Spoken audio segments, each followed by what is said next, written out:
What is up, y'all? Happy weekend. Hopefully you guys are having a good day out there. And as always, if it sucks, I hope that it gets better soon. So, first off, happy June. Happy Pride Month.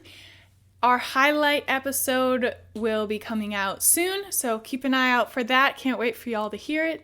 Also, side note, if you can't tell, I'm in a very good mood today. And that is because, one, you guys are literally the best. I love it sounds so corny, but I love sharing my perspective on this podcast. And I love that I have this outlet. And I love that y'all are so sweet too. Like you're so consistent.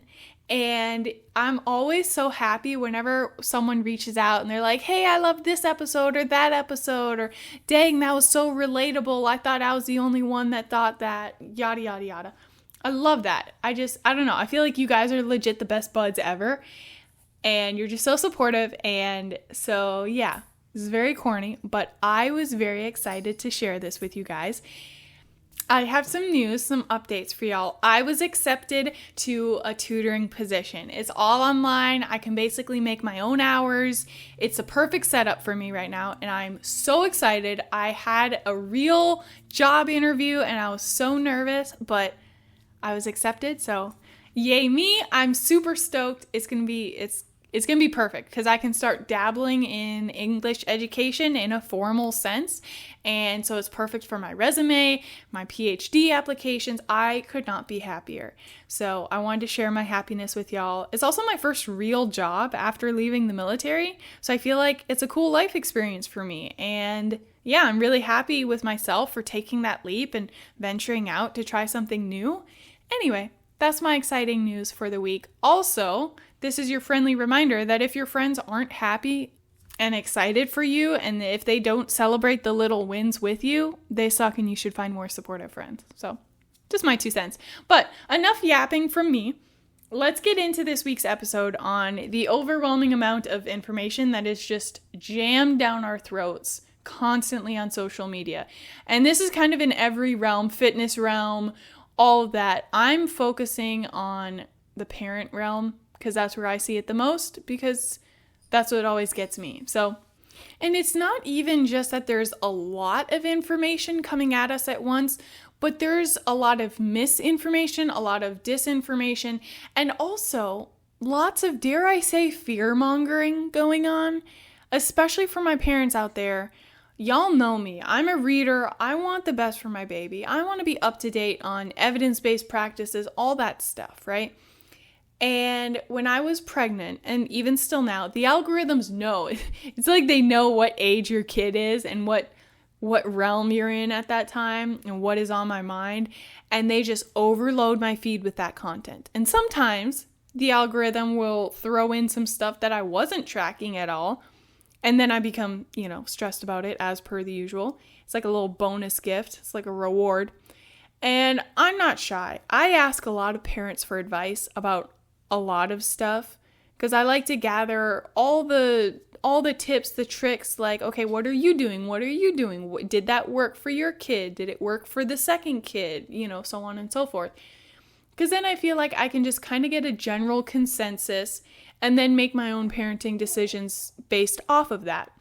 And honestly, across the board, the overwhelming advice that I get from, honestly, I think every single parent I've talked to about parenting styles and advice, that remains consistent. They all say, don't listen to social media, or even better, get rid of social media entirely because the information is too much and it's too negative, and sometimes it's just completely wrong and incorrect, and it's just going to overwhelm you. They have all said basically that exact same thing. And I've got some specific examples for y'all because, yeah, labor and delivery and pregnancy and parenting, it's obviously very divided, which is generally fine. I don't think there's anything wrong with that. I think there's a million ways to be a great parent, and it's just whatever works for you at that time in your life, whatever works best for that child at that time in their life.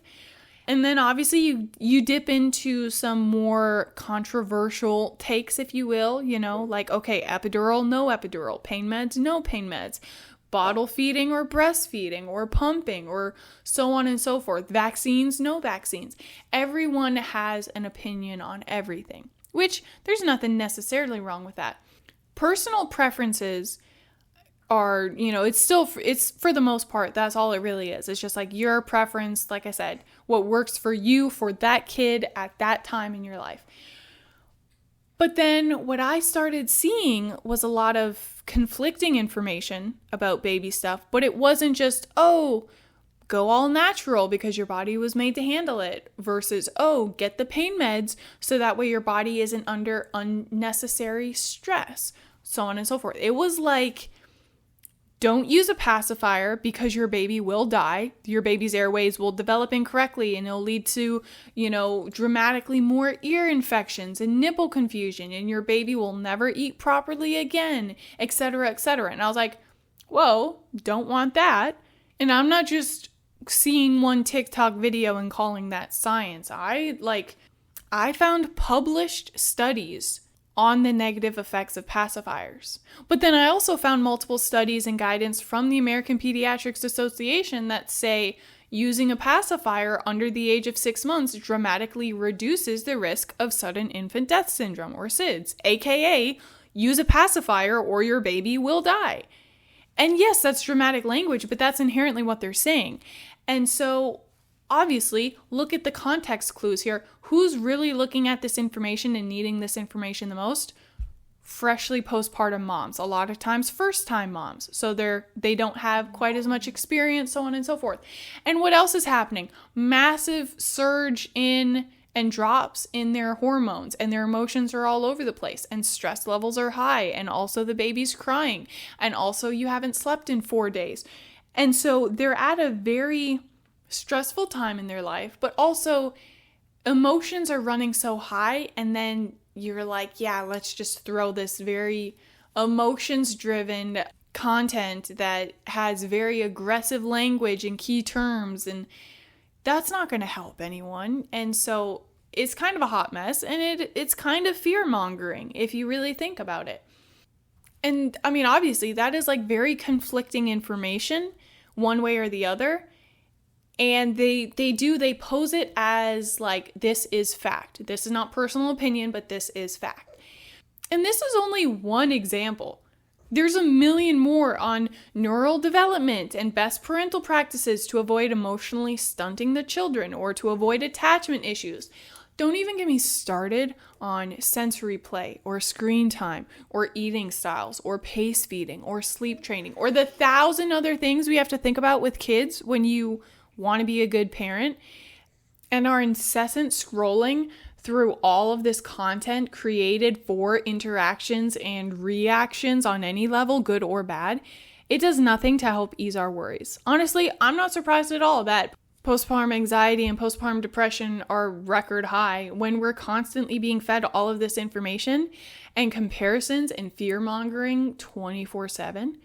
They take the most normal thing that could be completely developmentally appropriate, like when some newborns are strong and can kind of hold their head up early on, or maybe they're rolling a little early, and they'll add dramatic animal shelter music to the clip and say, whoa, look out for these super generic and common signs because it could be this disease and that disorder and a million other things that could be terribly wrong with that baby. And I know what you may be thinking. Damn, Maggie, just chill. Just don't look at that stuff. And because that's always what Daniel tells me.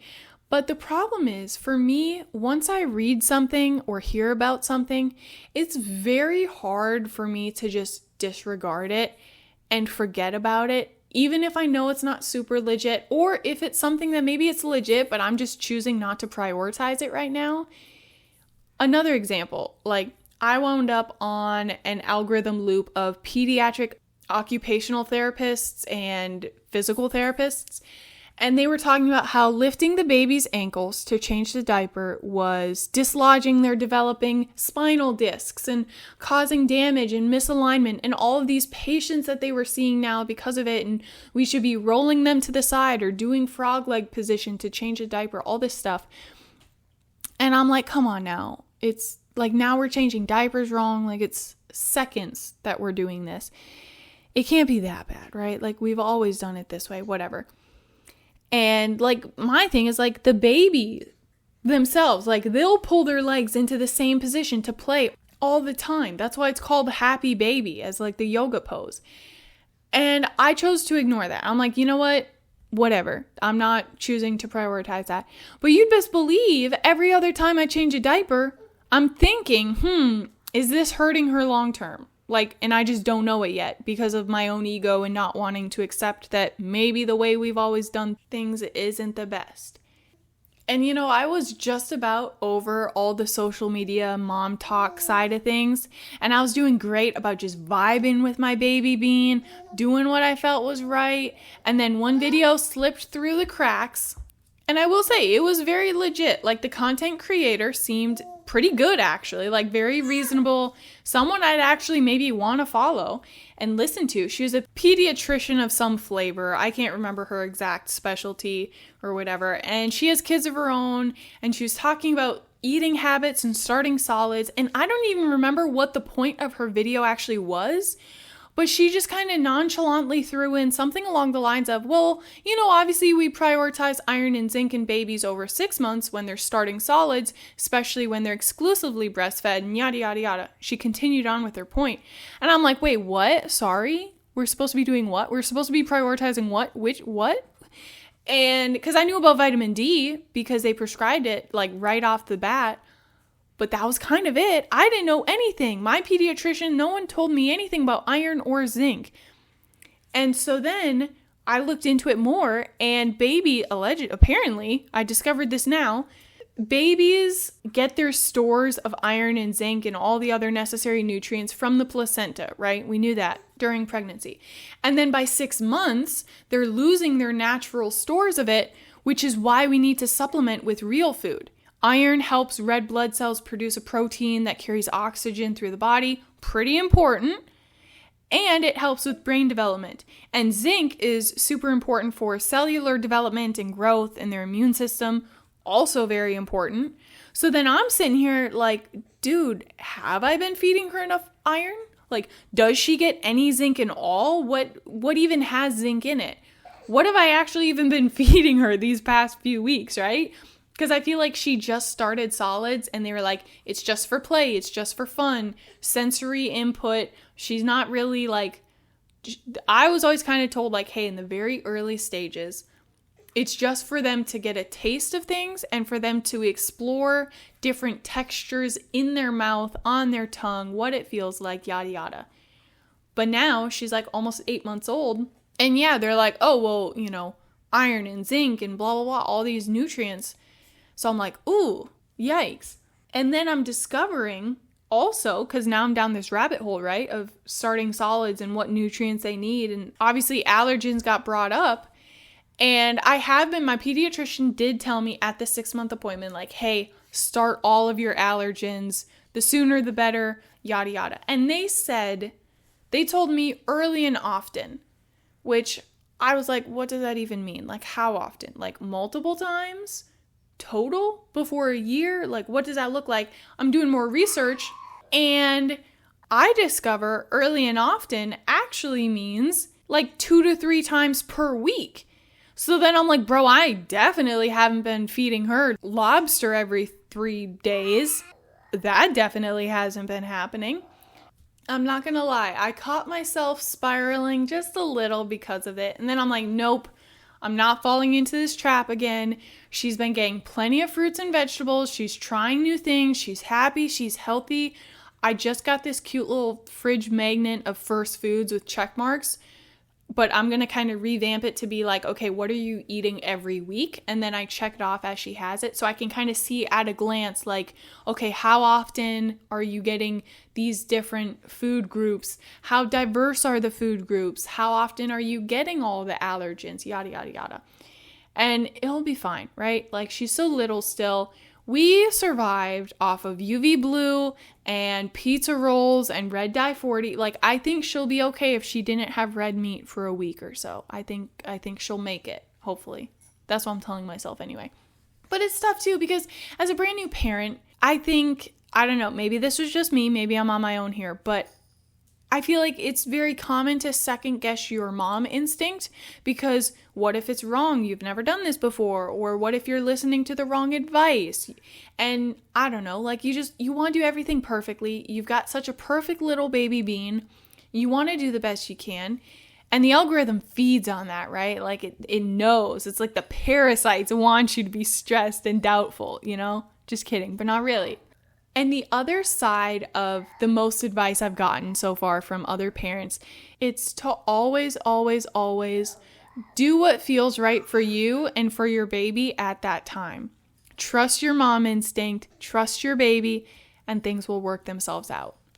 There's actually a mom/fitness influencer named Brittany Williams who I really like. She's super down to earth. She had a preemie and has a lot of info on her experience with that. And her daughter is just over a year old now, I think. She also has a podcast called Filter Free Fridays. Check it out. It's really good.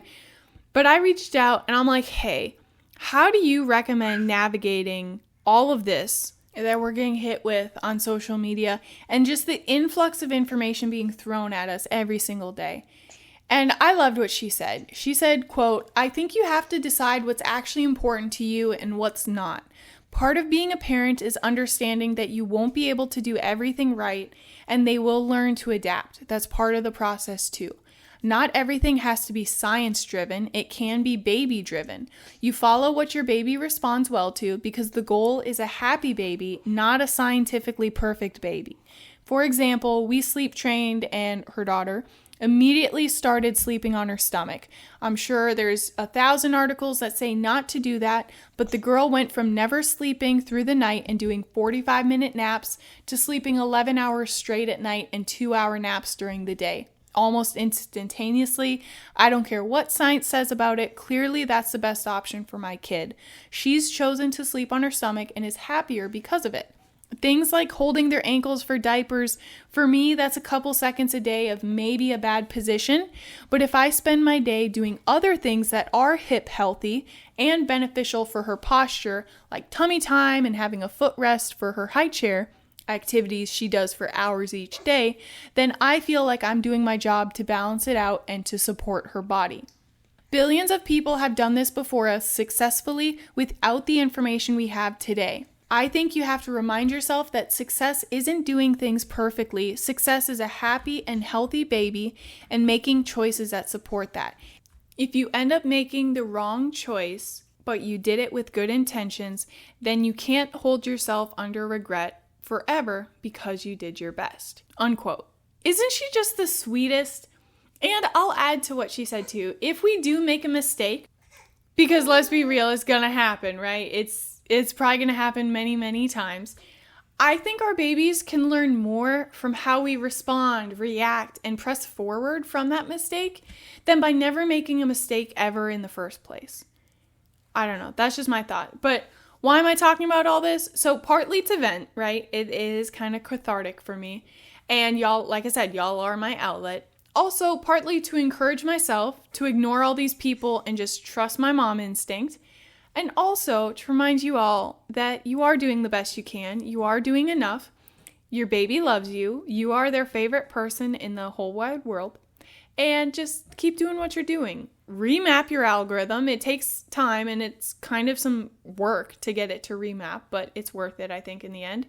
Or even better, take a break from social media for a little bit. Whatever you've got to do to remind yourself that you are amazing and you are top 10 mom or dad. And that's all that really matters. So, with that being said, make good choices, be a decent human being, take care of each other, trust your gut instinct, do what you feel is right for your family at that time and what works best for them. And don't let anyone tell you otherwise. Okay, love you guys. All right, I'll catch y'all next time. Okay, bye.